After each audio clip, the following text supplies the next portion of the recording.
Olá, eu trago a você o segundo capítulo deste videolivro E Ele Estava Lá, onde conto o testemunho da transformação que Deus operou na minha vida. E nesse segundo capítulo, nós vamos falar de paisagens e pessoas que são as marcas de um tempo distante. As crianças de minha idade cresciam em meio a um país com realidades específicas. O comando da nação, no sentido geopolítico, era militar.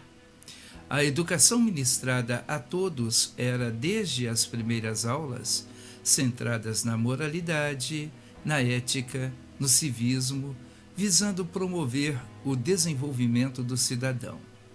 A abordagem didática exigia dos alunos inteira atenção para o desenvolvimento dos conteúdos e a aplicação constante dos mesmos em deveres para casa.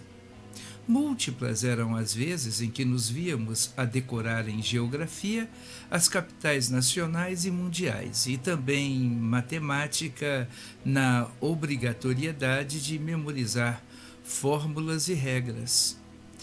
Pessoalmente, me vejo afortunado por possuir uma mãe professora que insistentemente se debruçava comigo nos estudos, levando-me assim a efetivar a construção de textos, copiar ditados, elaborar redações.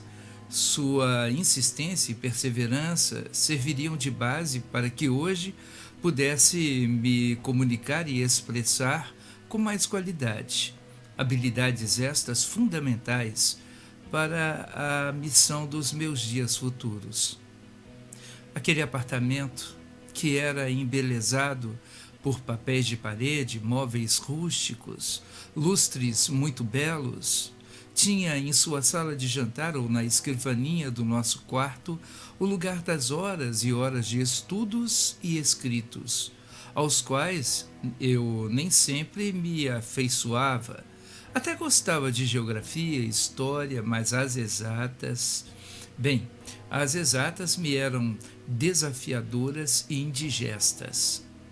Por um perfil demasiadamente contemplativo, perdia facilmente a concentração e não deixava minha mãe satisfeita com isso, é claro.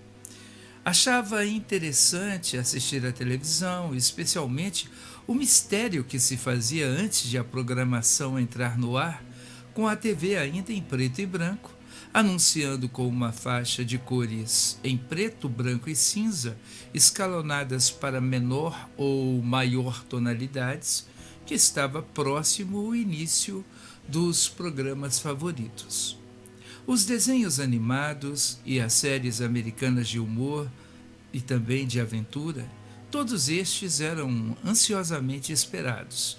Confesso, com histórias e desenvolturas muito mais interessantes, engraçadas e próprias do que aquelas que hoje nos servem nas mais variadas redes.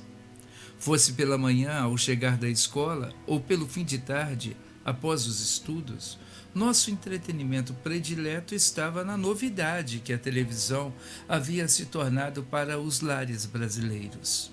Então, a minha vida se resumia a ir para a escola, efetivar os devidos deveres, que eram os para casa, como assim chamávamos, assistir televisão e, vez por outra, com permissão de meus pais, descer pelo elevador e assentar-me na entrada do prédio para observar o trânsito, as pessoas, ou mesmo brincar no prédio ao lado, que era o edifício da Bolsa de Valores, o qual, quando fechado, nos propiciava espaço necessário para correr, pular e até brincar de bola. Foi assim que os meus primeiros amigos infantis começaram a se fazer presentes no meu dia a dia.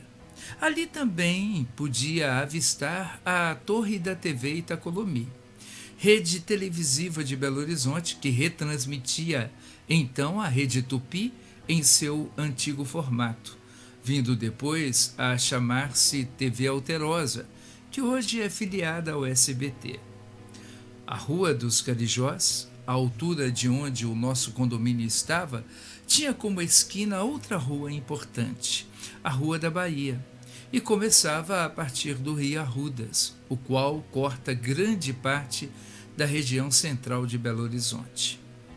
Meus horizontes de curiosidade estavam se ampliando todas as vezes em que, em frente ao prédio, olhava na direção destas ruas e daquele rio, o rio Arrudas. Queria saber o que havia além de lá e de onde ouvia a buzina dos trens que chegavam à praça da estação central, de onde vinham as águas que corriam pelo rio Arrudas e para onde iam depois que, cortando a Avenida dos Andradas, ultrapassavam os limites do Parque Municipal.